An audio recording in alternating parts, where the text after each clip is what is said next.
from Livonia. Police have been in a standoff for roughly 8 hours with a gunman who has fired on officers. And Fox News' Charlie Langton has been covering this all day, and he's joining us now with the latest. Charlie, have they been able to discover if the man's even still alive inside that house?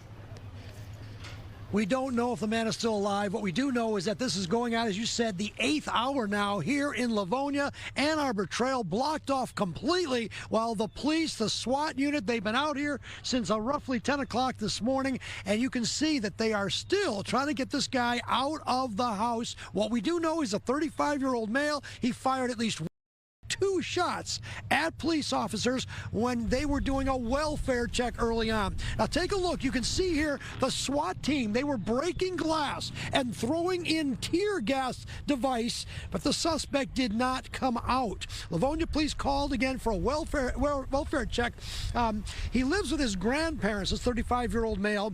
The grandparents thought something was wrong, and when the police arrived, the suspect refused to cooperate, and then he fired the 1 or 2 shots. SWAT team was called, and again, we've been out here since that time. Now, they have used, they meaning the SWAT team, pepper gas. They've used tear gas. They have tried to communicate with him. They have done so much to try to get him to come out of the house, but he refuses. Actually, no cooperation. Now, you think, why don't you just go in there? Well, they can't go in there. They don't want to go in there because the protocol is to wait it out. What we do know is that the police have had contact with this 35-year-old male before. He may have some mental illness, and they want to do everything they can to try to get him to come out safely. He is armed, considered dangerous, and he's not cooperating with police. That's not a good combination. But as you can see, it's a very active scene right here. This is Livonia. It's a nice neighborhood. We talked to a lot of the people that have been here. The schools at part were locked down to some extent. They are, obviously, it's a little bit later now. But the people that are living in this area, Ann Arbor Trail, near Joy Road and Wayne Road, they are told to stay in their house while this situation unfolds. And again, we're going on hour number 8. We may be here for a while. So far, we have no reason as to why this 35-year-old decided to barricade himself. I am live here in Livonia. Taryn, I'll send it back to you. Yeah, so we don't know what really sparked this. We know it was a welfare check that had police check on him, but we don't know why he barricaded himself in the first place? We don't. So the police, which we talked to, they basically said that they're familiar to the police. Grandparents must have felt that something was going on. They said, go check on him, and this developed. So we don't really know the reason. We don't know how much ammunition he's got in there. We don't know what he can do. We don't even know if he's alive right now, and that's the real worry. But they're going to wait it out. The police are here, and we'll have to just wait it out and see what happens. Yeah, maybe they'll be sending a robot in or one of those other devices to check. But thanks for the update there, Charlie. A wanted suspect under arrest after a chase, a lockdown, and a manhunt. It took dogs, drones, and dozens of police officers. This all started with a call about a domestic assault near Eureka and Inkster Roads in Taylor. The suspect's pregnant girlfriend called police. Officers spotted his vehicle. They chased him, but he got out and ran into the woods, sparking a lockdown in the neighborhood. Police searched around homes on Kristen Street, finally arresting him in someone's backyard. The man was also wanted in an earlier unrelated assault. Well, we are working to learn more today about a deadly crash in Macomb County. Skyfox video showing this red Jeep right here with heavy damage after the vehicle collided with a gravel hauler. This is in the area of 34 Mile and Van Dyke. The crash happened around noon, and the area had to be closed to traffic for several hours during the police investigation. So far, the names of those involved and the crash, the cause of it, has not been released. Well, now to the latest on Hurricane Melissa. The storm making landfall in Cuba as an extremely dangerous Category 3 hurricane. Melissa making landfall this morning in a southeastern province, causing significant flooding damage there. A storm surge of 12 feet and of up to 20 inches of rain expected in some places. More than 700,000 people have been evacuated to shelters.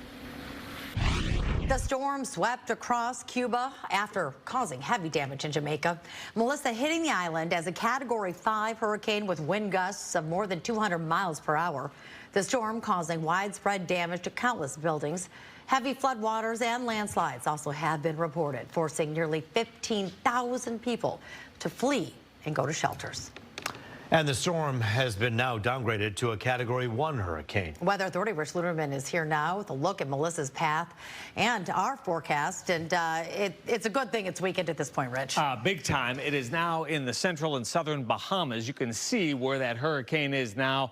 24 hours ago, it was leaving Jamaica. Then overnight last night, it crossed eastern Cuba. It's on its way up in the vicinity of Bermuda tomorrow evening. But there's the important part of it. It is now a Category 1 hurricane, down big time from 24 hours ago. Again, not an effect on the lower 48. That's a good thing. How about the numbers for us? We have all kinds of sunshine again today. 53 here right now. Temperatures will cool off, of course, beyond sunset at the end of October. Here we are, 48 up there in Marquette right now. We'll get down to 43 on average with thickening clouds. And then here's a peek at your Thursday planner. More clouds, a breeze, and there will be some spotty light showers around tomorrow.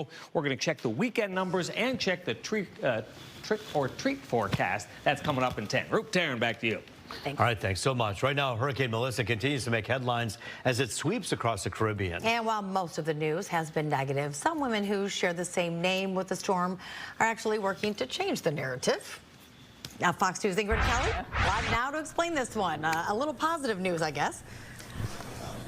It is. You know, guys, we are here at First Place Lounge. It's a Jamaican tavern here in the city of Detroit. But what happens when your name is connected to something negative, something devastating? Well, a group of Melissas have decided to show the world what their name is really made of. You've heard the question before, what's in a name? Our name means honey sweet one or honey bee. The name is Melissa, a first name shared by all three of these women. In fact, the name served as the glue that would bond these Melissas and unite them in friendship, starting in middle school. We kind of got together and said, all right, I'll be Missy, you be Lissa, she'll be Melissa, and we actually became quite good friends. The name Melissa always serving as a heartfelt connection, producing happy thoughts, until recently when Hurricane Melissa started making headlines.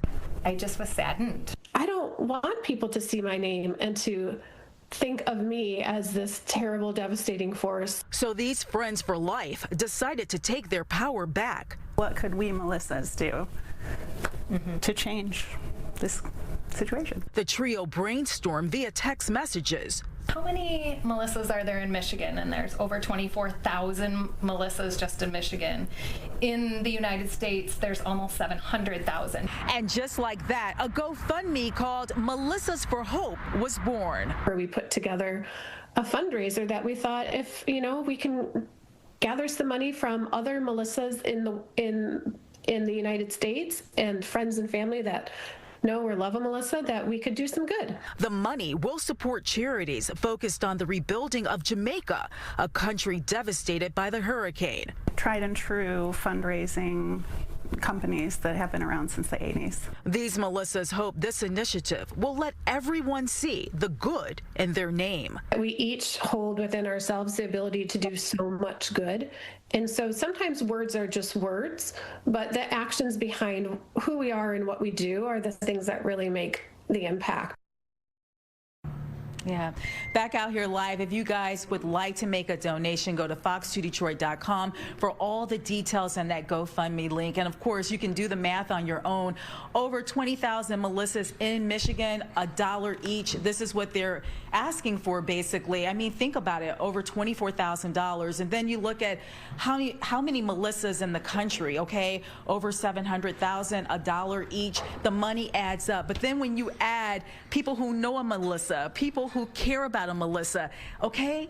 That's a global effort, and we can all do this together. Back to you in the studio. It's smart. It's someone's like calling in right now to donate. I feel like. Let's do this. Yeah, but it's, I'm surprised we have not thought about this or heard of this a lot before, because it really does turn that into such a positive, and it's so needed right now. So it does. It's great. Hopefully everybody will hear it and do it. Thanks so much, Ingrid, for that. Thank you. Well, new at 6, the community looking to back the blue and asking to see more officers. Romulus residents calling in the city to boost its police force and have a heavier presence in the neighborhoods. Let's get live to Fox News' Scott Wolchek. He has the latest on that situation. Hey, Scott. Hey, Roop, yeah, you know what? A lot of people in Romulus have been calling up the city hall and the police department saying they want to see more officers in the neighborhoods. And you know what? It's something that apparently city officials agree with, including the police department. They went to Facebook, basically kind of saying, hey, you know what? We have heard you guys, and we want to kind of talk about this. So for the chief, you know, they've been there since 2020. When they got there, they were at 38 officers on staff. Now they can have up to 55, and they're still working to fill those positions. So if you're interested, you know what to do. But it is one of those things where they have said that crime has gone down. It's on the decline, but people want to see more presence in the neighborhoods. I caught up with some Romulus residents to hear what they had to say. Yeah, I think we should see more police officers out here. Now, can I ask you why you'd like to see more police out here? Just for the safety of everybody, to be honest. You know, me as a woman, you know, we would like more police officers out here. I think that's a good idea. Absolutely. You know, more presence of police doesn't mean anything bad. It's actually protection. You know, I'm not saying that Romulus is a bad city. It's not. But I think every city, if they can afford it, you know, why not? Put in some extra police officers, you know, on the street and, you know, make people feel safe and bring back neighborhoods. Thoughts on how they should go about it? I couldn't really tell you. I don't know the first thing other than, you know, they're going to more than likely have to raise taxes, of course. And nobody likes that. Nobody wants to have to pay, you know, additional in taxes, property, whatever. But, you know, what are you going to do? You know, you have to compensate somewhere. And speaking of compensation, the chief had said on Facebook that their previous contracts were not that competitive. That has since changed, so they're seeing more interest in some of these job opportunities. So you can always reach out to the city of Romulus if you're qualified and want to help out and help bolster their force out in the neighborhoods. For now, reporting live, Scott Walczak, Fox 2 News. Yeah, no doubt. It's preventative medicine. When people see officers on the streets, they're less likely to commit a crime on that street. But if there's a drop in crime, why then the need to increase the force? I think that is a great question. I think that they want to have that presence, right? You know, it sounds to me like they've got a really strong traffic presence, right? And a lot of their force has been kind of helped out by those flock cameras. Now you've got it where you can have more officers out on the streets interacting with the community. Yeah, Scott Walczak for us live tonight in Romulus. Thank you. Still ahead, a verdict today in a controversial case from Illinois, a former sheriff's deputy on trial for murder. More on the outcome of today's trial in our next half hour. Well, guys aren't going to like hearing this, but they need to work out twice as much as women if they want to improve their heart health. So how long is that exactly? We'll fill you in and HealthWorks. Yeah, but first, more signs of the changing times as Detroit's automakers make production changes. We're getting word today about layoffs on the way for GM employees. As the company shifts away from making electric vehicles, how many workers are facing cuts and reaction from GM when we come back?